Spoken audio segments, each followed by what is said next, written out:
Step 2. Create a media. Go to the media in the data types list. Create a new media by selecting File menu, New. Give the media a meaningful name. I'm calling this RGB printer calibration. In the Output Driver panel, click the Output Driver button and select your printer driver from the list. This will be the same printer driver as selected in the output. Select the Edit button to configure paper and print quality. For this example, I have adjusted paper type as Canon Photo Pro Luster and print quality is set to Fine.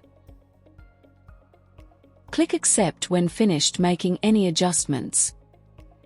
Go to the Print and Media Settings panel. Make sure the color space is set to RGB. Go to the Color Management panel. The output ICC profile should be set to an RGB profile. This will be changed after ICC target creation. Save the media configuration. File menu. Save. Up next.